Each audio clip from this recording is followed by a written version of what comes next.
Hello friends, today we bring you a story about nuns who are eager to fall in love. One day a young man comes to their church, and one by one, the nuns enjoy his company. The story begins in a time when the plague is terrorizing the land. We meet a man named Tandira, who works as a painter in a church. Tandira hasn't received his payment for a long time, so he goes to the priest to collect his money, only to find that the priest has died. Tandira then thinks, why not become the new priest of the church? So he puts on the priest's robes and pretends to be him. Next, we meet a young man named Lorenzo, who is being chased by some people because he stole money from a man named Jonathan, a government official. Jonathan seeks revenge and fights with Lorenzo, but Lorenzo somehow manages to escape. Then we see Pampinia, the daughter of a wealthy merchant. Her father dies from the plague, and Jonathan appears, offering his condolences. However, his help comes with the expectation of a sexual favor. Pampinia says she has promised to marry the Prince of Russia, who is on his way. As she begins to leave, Jonathan reveals that her father had accumulated a large debt, and he, Jonathan, paid it off. Her father had promised her hand in marriage to Jonathan in exchange. Pampinia insists on her commitment to the Russian prince. Lorenzo is seen riding on a horse, fleeing as Jonathan's soldiers pursue him. Along the way, he encounters a stranger pushing a cart with a dead body on it. Lorenzo asks him about the path ahead. The man replies that the road leads to a convent where many nuns reside, and the body he is carrying is that of a gardener. He mentions that he is returning from there. Lorenzo inquires if he could get a job as a gardener at the convent. The man replies that it's unlikely because Lorenzo lacks the required qualities. When Lorenzo asks about the deceased gardener, he learns that the gardener was mute and deaf, which is precisely what they require for the job. Lorenzo sarcastically remarks that being mute and deaf is not a special quality. To evade Jonathan's men, Lorenzo climbs a tree and hides. The soldiers fail to spot him, but after some time, the branch he is on breaks, and he falls, losing consciousness. A while later, a group of beautiful nuns discovers him and takes him back to the convent. Two nuns come to check on him, and they examine him in a way that suggests they haven't seen a man in years. One of them comments on whether he has broken any bones, but she's actually referring to another weapon of his. They begin touching him and lift his shirt,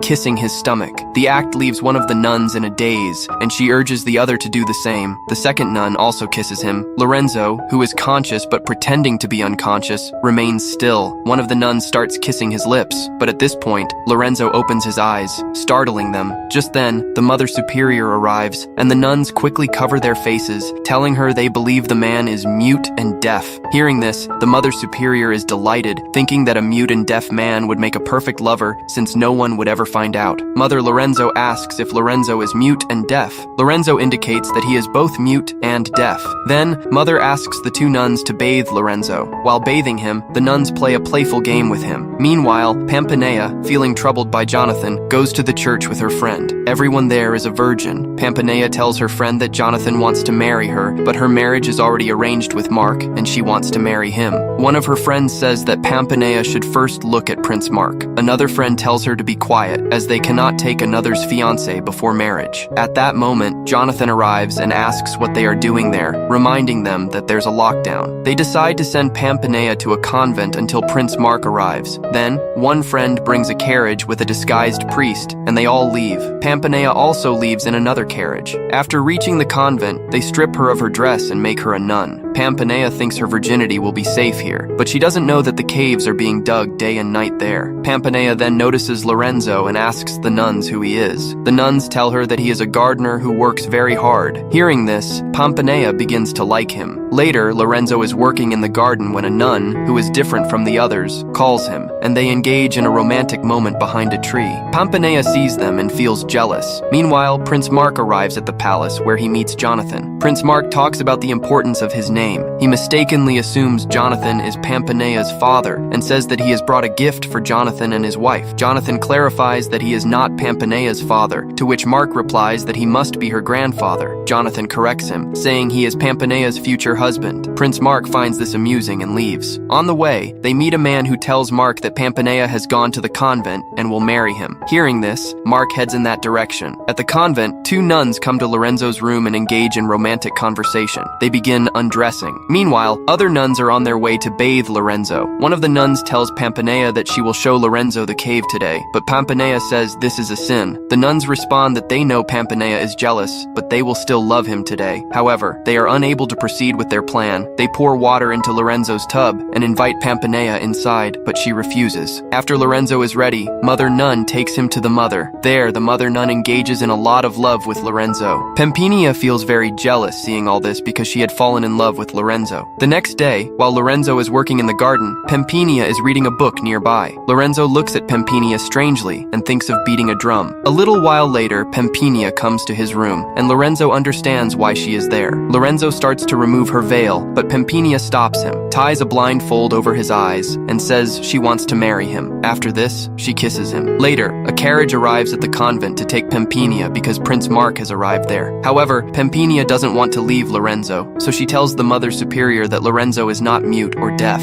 The Mother Superior asks how she knows this, and Pampanea replies that she heard him singing in the garden. To confirm, the Mother Superior goes to Lorenzo and says in his ear, "Your ear is cut." Startled, Lorenzo shouts, and realizing he has been caught, pretends it's a miracle. The Mother Superior, realizing he can speak and hear, kicks him out of the convent. As Pampanea prepares to leave as well, Lorenzo asks her to take him along. The two leave together. Meanwhile, Prince Mark arrives at a pond to drink water and sees a beautiful woman bathing. He asks, "Are you human?" To which she replies, "I am a mermaid." Mark confesses that he loves a girl named Pampanea. The woman then reveals herself to be Pampanea, and Mark's love story begins. On the other hand, Pampanea and Lorenzo arrive at a church, where Pampanea asks Lorenzo if he loves someone. He replies, "Yes, but I haven't seen her beautiful face yet. She kissed me once." Here, Pampanea asks Lorenzo to close his eyes for a moment to remember if she is the same girl he wanted to kiss. Just as they are about to kiss, Jonathan arrives. Pampanea tells Lorenzo to run away, but Lorenzo shows courage and stays. Jonathan attacks Lorenzo and beats him badly. When Jonathan is about to kill Lorenzo, Pampanea tells him that if he kills Lorenzo, she will never marry him. Hearing this, Jonathan spares Lorenzo, but locks him up in a prison. A few days later, Pampanea tells Jonathan that she will only marry him if he releases Lorenzo. This angers Jonathan, but he agrees to her condition. However, Pampanea has no intention of marrying Jonathan. She lies to save Lorenzo's life. Pampanea then meets a fake priest and explains the entire situation to him. The priest agrees to help her. Meanwhile, Jonathan orders two of his soldiers to take Lorenzo far away.